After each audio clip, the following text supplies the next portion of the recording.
Welcome back to today's Explainer. We're putting on our detective hats today to track down an invisible force that, well, literally governs the entire universe.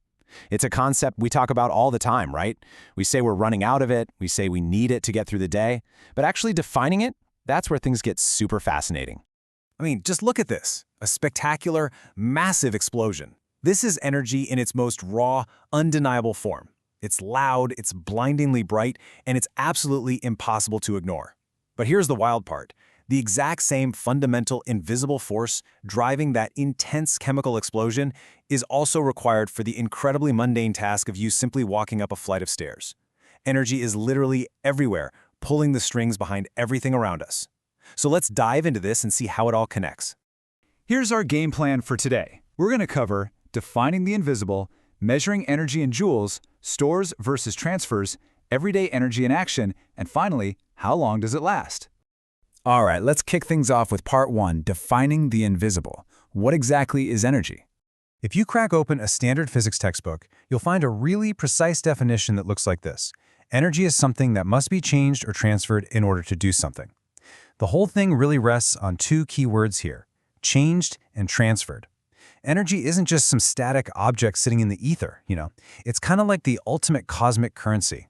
And unlike our money, it literally never loses its value. It just changes hands. To get absolutely anything done in this universe, from twitching a tiny muscle to lighting up a massive city, this invisible currency has to either change its form or transfer from one place to another. Those two actions are the prime suspects in our investigation today. Moving right along to part 2, measuring energy in joules. How do we actually track this invisible stuff? Let's bring this abstract concept down to earth and into our daily routines. Scientists measure energy in a unit called the joule, represented by a capital J. Check out these everyday activities. Running just one single meter, that's going to cost you 200 joules of energy. Walking up the stairs between 2 floors in a building, that takes about 2,000 joules. But get this, look at the bottom row. Bringing just one single liter of cold water to a boiling point demands a staggering 400,000 joules. No way, right? Think about that for a second.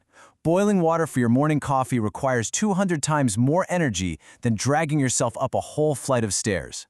It completely reframes how we value the tasks we do every single day. Okay, part 3, stores versus transfers. Let's talk about how energy actually behaves. In the grand scientific lineup, we can separate our energy suspects into two distinct behaviors. On one side, we have energy stores. Think of this as energy kept ready for use. It's waiting patiently in the wings for its moment to shine. Chemical and kinetic energy are classic examples of this. Then, on the flip side, we have energy transfers. This is energy actively taking the stage. It's moving, changing, doing the physical work right now, like electrical currents or light rays. So it's basically either waiting in the bank or it's currently being spent.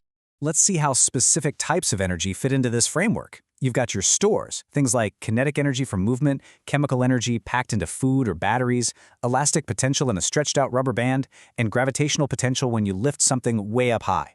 Then you have your active transfers, electrical energy flowing through a circuit, sound energy vibrating through the air, and light beaming from luminous objects.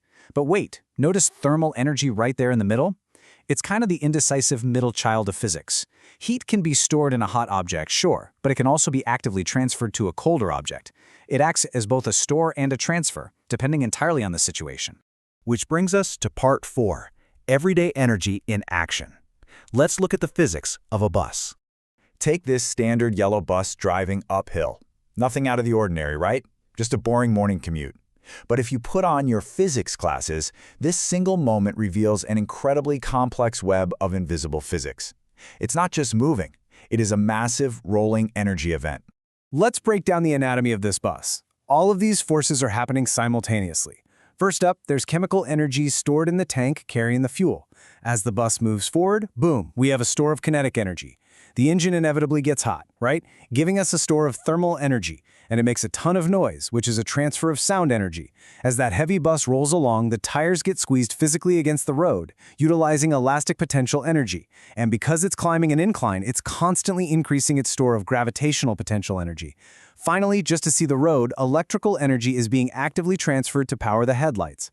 The reason this matters is that in the real world, the whole shebang overlaps. Multiple energy stores and transfers always happen together. They never happen in total isolation. All right, final section, part 5. How long does it last? We're investigating the lifespans of energy. So on one hand, we have stuff like uncooked rice and coal. Coal and crude oil are stores of chemical energy that formed literally millions of years ago. Let that sink in for a second. That chemical energy can sit there patiently, completely locked away for millions of years. It is incredibly easy to store. Now contrast that with the bouncing tennis ball on the right. The ball has a store of kinetic energy while it's moving, but as soon as it bounces a few times, it inevitably slows down and stops. That kinetic energy is notoriously difficult to store, and it just dissipates into the environment in mere seconds. Let's summarize the core takeaway here. Not all energy stores are created equal when it comes to longevity. We have our long-term storage champions, like the chemical energy in our food and fuel, or the gravitational potential energy stored in a high-up water tower. You can pretty much bank on those being there when you need them. And then we have short-term stores, like thermal heat cooling down rapidly in a hot mug of coffee, or kinetic objects inevitably grinding to a halt. Understanding how easily a specific energy type can be stored is absolutely central to how we manage and power our entire modern society. Which leads us to a pretty massive final thought for today's explainer. The human population in the world is growing rapidly.